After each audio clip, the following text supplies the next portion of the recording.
যে এই সরকার মবকে তৈরি হওয়ার সুযোগ দিচ্ছে মবের বিচার না করে। তো এই সরকার কিভাবে নির্বাচনটা হবে? আজকে দেখেন ঠিক তাই হলো, 24টা ঘন্টা যেতে গেল না, হাদির এই অবস্থা। তাহলে আপনার এই সরকার কিভাবে 300 আসনের একটা নির্বাচন পরিচালনা করবে? আচ্ছা, খুব গভীর দুঃখভ্রান্ত মন নিয়ে আসলে আজকে এখানে আসতে হয়েছে।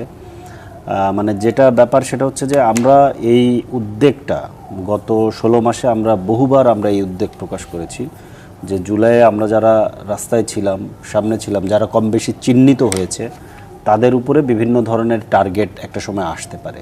এটা খুব ডিফিকাল্ট, আমি না ভুলতেই পারছি না, আমার চোখে ভাসছে। আমি গত পরশু রাতে ওর সাথে টকশো করেছি।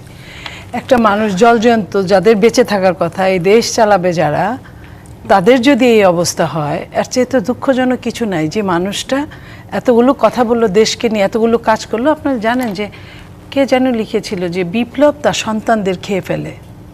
আজকে আমার এই জায়গাটায় এসে আমার এরকমই মনে হচ্ছে যে এরা তো সরাসরি সামনের কাতারে তখনই চলে যেতে পারতো, শহীদ হতে পারতো। আজকে দেখেন কত শহীদের বিনিময়ে একটা স্বাধীনতা আমরা ভোগও করতে পারলাম না, পাওয়ার আগেই ব্যাহত হয়ে যাওয়ার মতো অবস্থা। আপনি যে কথাটা বললেন দেশের বাইরে, দিল্লি থেকে বা আমার সহালোচক যেটা বলল, এটাকে অস্বীকার করা যায় না। এটাও যেমন স্বীকার্য, আবার এটাও ঠিক। এটার সাথে আমি যোগ করি, 2013 সালে 12 বা 13 সালে শ্রীলঙ্কা ভিত্তিক একটা পত্রিকা লিখেছিল তখন যে ওই জায়গার ওদের এজেন্সি থেকে কারে কারে বাংলাদেশে মারা টার্গেট করা হয়েছিল, সেখান থেকে কিন্তু ইলিয়াস আলী গুম হয়েছিল। সেটা কিন্তু ভ্যানিশ হয় নাই, সেটা কিন্তু উজ্জীবিতই আছে। ওটা থেকে এরকম শোনা যায় যে 80-81 জন মানুষ যারা বর্ডার ক্রস করে ঢুকেছে, হতে পারে আবার নাও হতে পারে। যেমন ধরেন জনাব আমাদের নেতা তারেক রহমান সাহেবকে লন্ডনে যে অবস্থাটা হয়েছিল কিছুদিন আগে, যে সুব্রত শীর্ষ সন্ত্রাসী, তাকে অ্যারেস্ট, আপনার গুলিটা যেভাবে করেছে সে প্রশিক্ষিত, খুব সিরিয়াস প্রশিক্ষিত। নর্মাল চলন্ত অবস্থায় একদম কানের নিচে গুলি করা এবং গুলিটা উপরের দিকে করা, যেখানে অব্যর্থ গুলি, এটা কিন্তু নর্মাল হাতের কাজ না। তো সেইখানে আমি ওই কথাটা আমি দুইজনের আপনার বা তার কথা আমি যোগ দিতে পারি।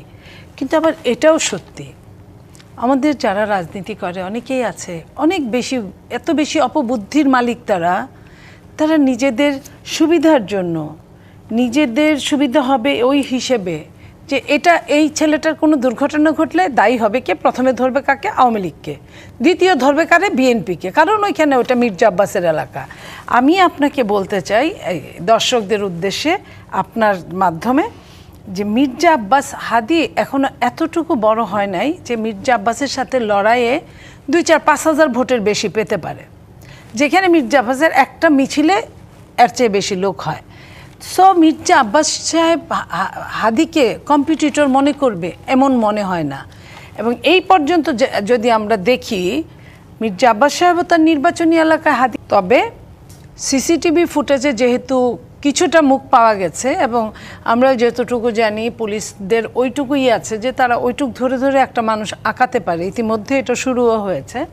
এবং আরও যেটা লুমহর্ষক, যে এই হুন্ডা যে সামনে এবং পিছনে দুটো হুন্ডা, এরা হাদির সাথে নাকি নির্বাচনী প্রচারণাতেও ছিল।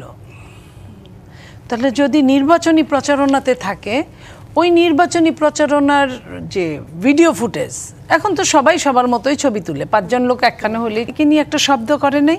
হাদিও তার নির্বাচনী প্রচারণায় একটা শব্দ উচ্চারণ করে নাই।